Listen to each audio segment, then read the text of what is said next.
Hello friend, आप सभी का स्वागत है। आज मैं हिस्ट्री का क्लास 6 चैप्टर 3 लेकर आई हूँ, जो कि हर एक एग्ज़ाम के लिए महत्वपूर्ण है, जैसे कि CTET, TET and all competitive exam के लिए। यदि आप लोगों ने चैप्टर 1, 2 नहीं देखा है तो प्लेलिस्ट में जाकर देख लें। चलिए स्टार्ट करते हैं। ये जो है सीटेट पेपर 2 के लिए महत्वपूर्ण है। चैप्टर का नाम है आरंभिक नगर। NCERT लेवल का है, जो कि हर एक एग्ज़ाम में NCERT को ही ज़्यादातर लिया जाता है। चलिए स्टार्ट करते हैं। हड़प्पा की कहानी।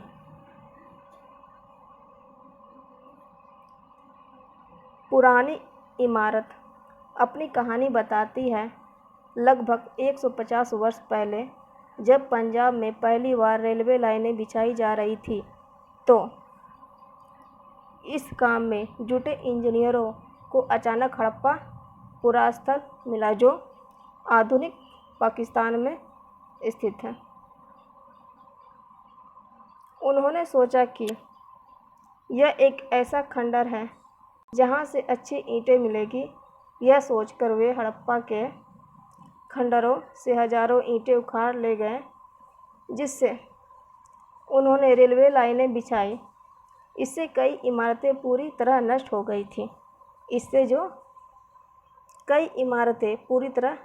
थीं। उसके बाद लगभग 80 वर्ष पहले पुरातात्विदों ने इस स्थल को ढूंढा और तब पता चला कि यह खंडर उपमहाद्वीप के सबसे पुराने शहरों में से एक है। यह खंडर जो है उपमहाद्वीप के सबसे पुराने शहरों में से एक है। नेक्स्ट, हड़प्पा संस्कृति की विशेषताएं। नगर निर्माण के अंतर्गत नगर नियोजन, भवन निर्माण, सार्वजनिक भवन, विशाल स्नानागार, अन्य भंडार, जल निकासी प्रणाली। नेक्स्ट, इन नगर की खोज सबसे पहले हुई थी, इसलिए इसके बाद में मिलने वाली इस तरह के सभी पुरास्थलों में जो इमारतें और चीज़ें मिली उन्हें हड़प्पा सभ्यता की इमारतें कहा गया है। इन शहरों का निर्माण लगभग 4700 वर्ष पहले हुआ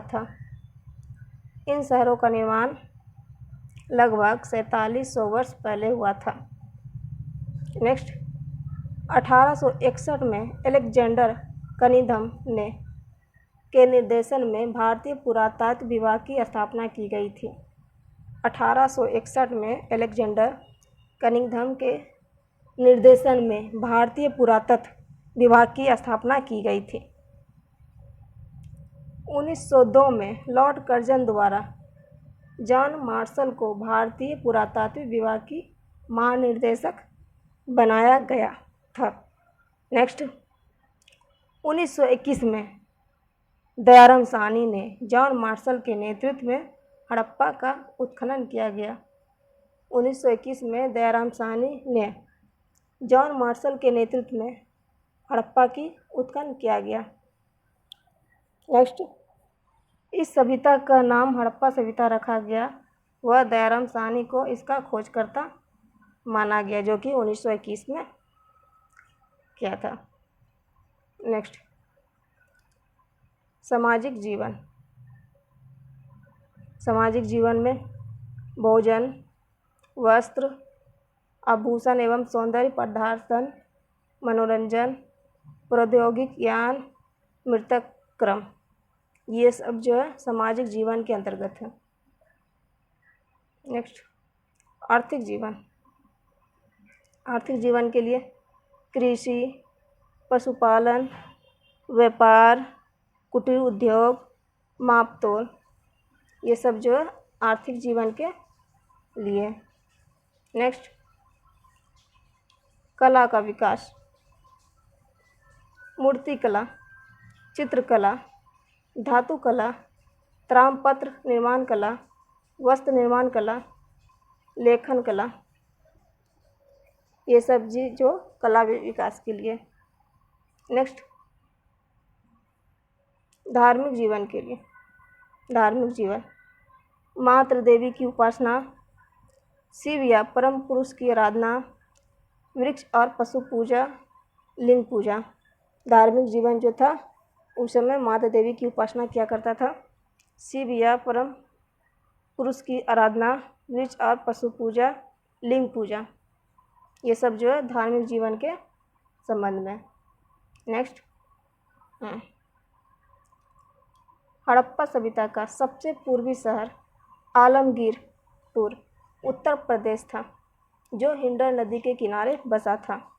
हड़प्पा सभ्यता का सबसे पूर्वी शहर आलमगीरपुर उत्तर प्रदेश था, जो हिंडर नदी के किनारे बसा था। हड़प्पा सभ्यता का सबसे पश्चिमी शहर सुतकोडेर, जो पाकिस्तान था, जो दशक नदी के किनारे था। हड़प्पा सभ्यता का सबसे पश्चिमी शहर सुतकोडेर पाकिस्तान था, जो दशक नदी के किनारे बसा था। नेक्स्ट, हड़प्पा सभ्यता का सबसे उत्तरी शहर मांडा, जो जम्मू कश्मीर था, जो चिनाब नदी के किनारे बसा था। नेक्स्ट, हड़प्पा सभ्यता का सबसे दक्षिण शहर दैमाबाद, जो कि महाराष्ट्र था, जो प्रवर नदी के किनारे बसा था। दैमाबाद कहाँ? महाराष्ट्र में था, जो कि प्रवरा नदी के किनारे बसा था। नेक्स्ट, सिंधु घाटी सभ्यता का प्रमुख शहर, जो कि एग्जाम में आते हैं। हड़प्पा पाकिस्तान में है, मोहनजोदड़ो ये भी पाकिस्तान में है, लोथल गुजरात में, कालीबंगा राजस्थान में, बनवाली हरियाणा में, आलमगीरपुर उत्तर प्रदेश, सुतकागेडोर पाकिस्तान, चहंद्रो पाकिस्तान, सुरकोटदा गुजरात में है और लोथल भी गुजरात में है। नेक्स्ट, सिंधु सभ्यता के नगरों की विशेषता। सिंधु सभ्यता के नगरों की विशेषता, इन नगरों में से कई को 2 या उससे ज़्यादा हिस्सों में विभाजित किया गया था। इन नगरों में से कई 2 या 2 से ज़्यादा हिस्सों में विभाजित किया गया था। पश्चिम भाग छोटा था लेकिन ऊंचाई पर बना था। पश्चिम भाग छोटा था लेकिन ऊंचाई पर बना था और पूर्वी हिस्सा बड़ा था लेकिन यह निचले इलाके में था। मेन पॉइंट है, ऊंचाई वाले भाग को पुरातात्विदों ने नगर दुर्ग कहा और निचले हिस्से को निचला नगर कहा। ये नगर आधुनिक पाकिस्तान के पंजाब और सिंध प्रांतों, भारत के गुजरात, राजस्थान, हरियाणा और पंजाब प्रांत में मिले हैं।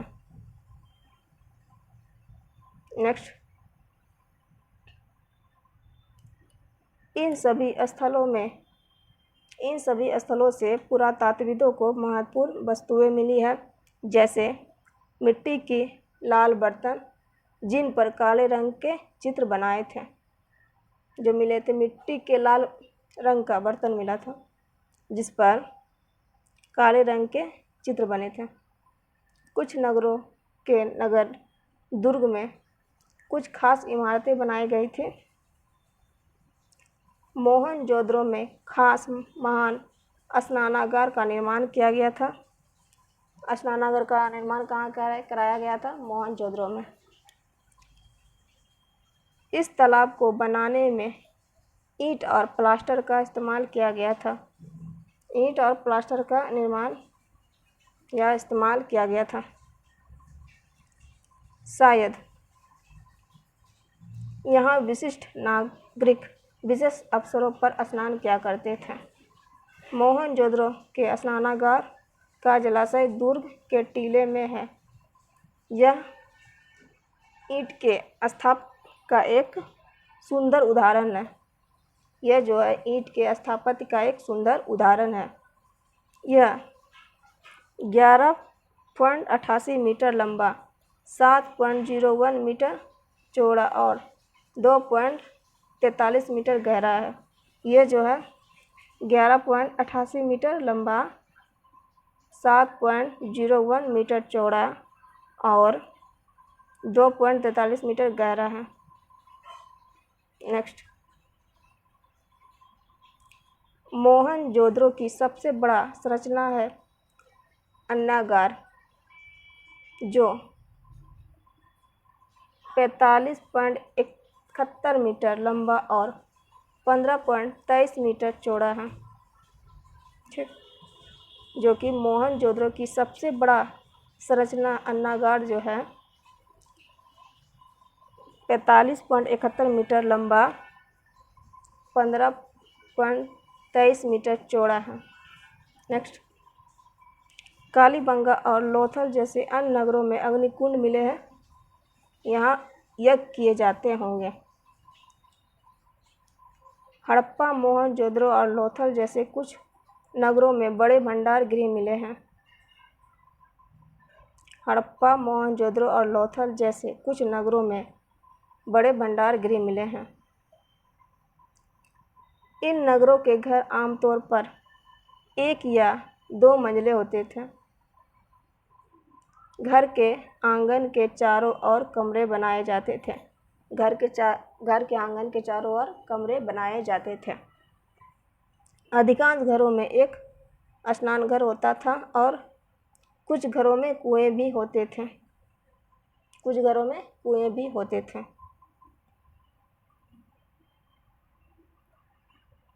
कई नगरों में ढके हुए नाले थे। इन्हें सावधानी से सीधी लाइनें में बनाया जाता था। सीधी लाइनें में। हर नाली में हल्की ढलान होती थी ताकि पानी आसानी से बह सके। घर, नाले और सड़कों का निर्माण योजनाबद्ध तरीके से एक साथ ही किया जाता था। नेक्स्ट, नगरीय जीवन। हड़प्पा के नगरों में ऐसे लोग रहते होंगे जो नगर की खास इमारतें बनाने की योजना में जुड़े रहते थे। ये यहाँ के शासक थे। नेक्स्ट, इसके अलावा नगरों में शिल्पकार स्त्री पुरुष भी रहते थे जो अपने घरों या किसी उद्योग स्थल पर कई वस्तुओं का निर्माण करते होंगे। लोग लंबी यात्राएं भी करते थे और वहाँ से उपयोगी वस्तुएं लाते थे। नेक्स्ट,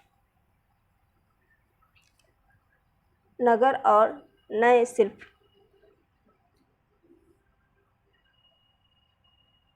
पुरातात्विदों को जो चीज़ें हड़प्पा से मिली हैं उनमें अधिकांश पत्थर, संग, तांबे, कांसे, सोने और चांदी जैसे धातुओं से बनाई गई थी। तांबे और कांसे से औजार, हथियार और बर्तन भी बनाए जाते थे। तांबे और कांसे से औजार, हथियार और बर्तन भी बनाए जाते थे। नेक्स्ट, 7000 वर्ष पहले मेहरगढ़ में कपास की खेती होती थी। मोहनजोदड़ो से कपड़े के टुकड़े के अवशेष मिले। कपड़े के टुकड़े के अवशेष कहाँ से मिले? वो मिले मोहनजोदड़ो से। नेक्स्ट, नगरों में रहने वालों के लिए भोजन। लोग नगरों के अलावा गांव में भी रहते थे। वे अनाज उगाते थे और जानवर भी पालते थे। किसान और चरवाहे ही शहर में रहते रहने वाले शासकों एवं लेखकों को खाने के सामान देते थे। किसान और चरवाहे ही शहरों में रहने वाले शासकों एवं लेखकों को खाने के सामान देते थे। नेक्स्ट, पौधे के अवशेषों से पता चलता है कि हड़प्पा के लोग गेहूँ, जौ, दालें, मटर, धान, तिल और सरसों उगाते थे। क्या क्या? गेहूँ, जौ, दालें, मटर, धान, तिल और सरसों उगाते थे। ये पता चला पौधे के अवशेषों से, पौधे के अवशेषों से पता चला। नेक्स्ट, भूमि की जुताई के लिए हल का प्रयोग एक नई बात थी। नेक्स्ट, हड़प्पा काल के हल तो नहीं मिले क्योंकि वे लकड़ी से बनाए जाते थे, लेकिन हल के आकार के खिलौने मिले हैं। हल के आकार के खिलौने मिले हैं। नेक्स्ट, कच्चे माल का उपयोग।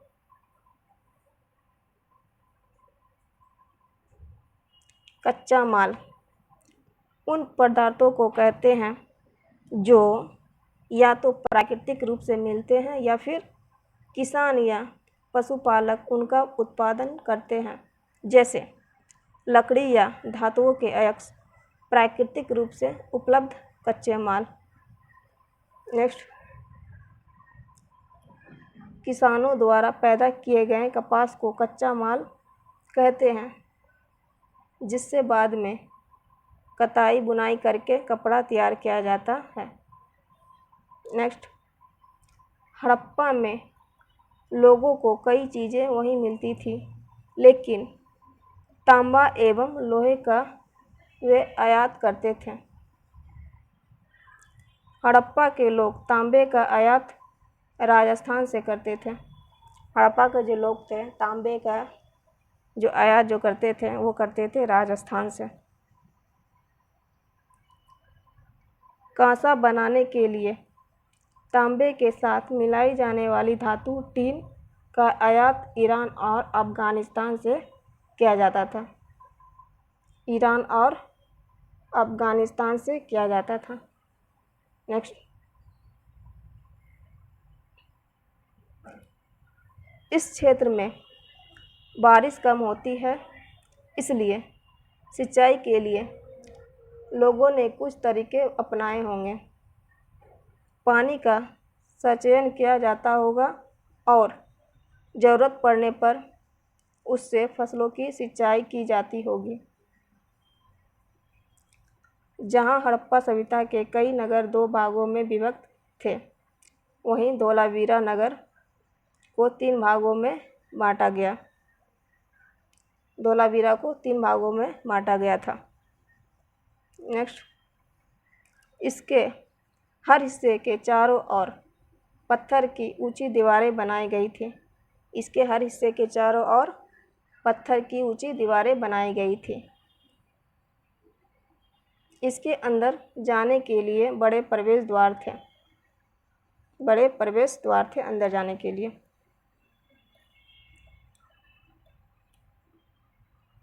इस नगर में एक खुला मैदान भी था जहाँ सार्वजनिक कार्यक्रम आयोजित किए जाते थे। इस नगर में एक खुला मैदान भी था जहाँ सार्वजनिक कार्यक्रम आयोजित किए जाते थे। यहाँ मिले कुछ अवशेषों में हड़प्पा लिपि के बड़े अक्षरों का पत्थरों में खुदाई पाया गया। गुजरात की खंभात की खाड़ी में मिलने वाली साबरमती की एक उपनदी के किनारे बसा लोथल पत्थरों, शंखों और धातुओं से बनाई गई चीज़ों का एक महत्वपूर्ण केंद्र था। क्या? लोथल में पत्थरों, शंखों और धातुओं से बनाई गई चीज़ों का एक महत्वपूर्ण केंद्र था, गुजरात के लोथल में। नेक्स्ट, हड़प्पा सभ्यता की लिपि। हड़प्पा लिपि का सर्वाधिक पुराना नमूना 1853 ईस्वी में मिला था। हड़प्पा लिपि का सर्वाधिक पुराना नमूना 1853 ईस्वी में मिला था। सिंधु लिपि में लगभग 64 मूल चिन्ह, 205 से 400 तक अक्षर है जो सेल खड़ी की आयताकार मोहरों पर मिलते हैं। सिंधु लिपि में लगभग 64 मूल चिन्ह एवं 205 से 400 तक अक्षर हैं जो सेल खड़ी की आयताकार मोहरों पर मिलते हैं। नेक्स्ट, यह लिपि चित्रात्मक थी एवं यह अभी तक पढ़ी नहीं जा सकी है। यह जो है अभी तक पढ़ी नहीं जा सकी है। इस लिपि में प्राप्त सबसे बड़े लेख में करीब 17 चिन्ह हैं। इस लिपि में प्राप्त सबसे बड़े लेख में करीब 17 चिन्ह हैं। कालीबंगा। कालीबंगा के उत्खनन से प्राप्त मिट्टी के ठिकरों पर उत्कीर्ण चिन्ह अपने परवर्ती दाहिने चिन्ह को काटते हैं। जो कालीबंगा के उत्खनन से प्राप्त मिट्टी के ठिकरों पर उत्कीर्ण चिन्ह अपने परवर्ती दाहिने चिन्हों को काटते हैं। यह लिपि दाईं ओर से बाईं ओर लिखी जाती थी। यह लिपि जो थी दाईं ओर से बाईं ओर लिखी जाती थी। नेक्स्ट, सभ्यता के अंत का रहस्य। सभ्यता के अंत का रहस्य लगभग 3900 वर्ष पहले एक बड़ा बदलाव देखने को मिलता है। लगभग 3900 वर्ष पहले एक बड़ा बदलाव देखने को मिलता है। अचानक लोगों ने इन नगरों को छोड़ दिया।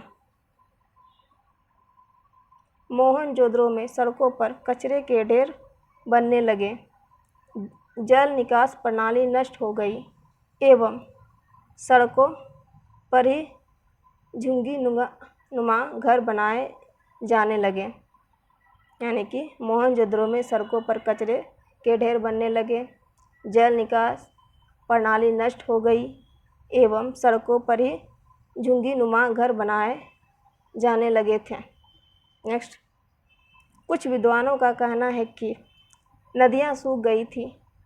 अन्य का कहना है कि जंगलों का विनाश हो गया था। कुछ इलाकों में बाढ़ आ गई थी, लेकिन इन कारणों से यह स्पष्ट नहीं हो पाता है कि सभी नगरों का अंत कैसे हो गया, क्योंकि बाढ़ और नदियां के सूखने का असर कुछ ही इलाकों में हुआ होगा। कहने का मतलब यह है कि यदि बाढ़ और नदियां सूखने का असर कुछ ही इलाकों में हुआ होगा, न कि पूरा नगर में। नेक्स्ट, ऐसा लगता है कि शासकों का नियंत्रण समाप्त हो गया था। जो भी हुआ हो, परिवर्तन का असर बिल्कुल साफ दिखाई देता है। आधुनिक पाकिस्तान के सिंध और पंजाब की बस्तियां उजड़ गई थी। आधुनिक पाकिस्तान के सिंध और पंजाब की बस्तियां उजड़ गई थी। कई लोग पूर्व और दक्षिण के इलाकों में नई और छोटी बस्तियों में जाकर बस गए थे। कई लोग पूर्व और दक्षिण के इलाकों में नई और छोटी बस्तियों में जाकर बस गए थे। नेक्स्ट, समाप्त। Thank you friend. यदि आप लोगों को अच्छा लगा होगा तो लाइक, शेयर एंड सब्सक्राइब करना नहीं भूलें। धन्यवाद आप सभी को।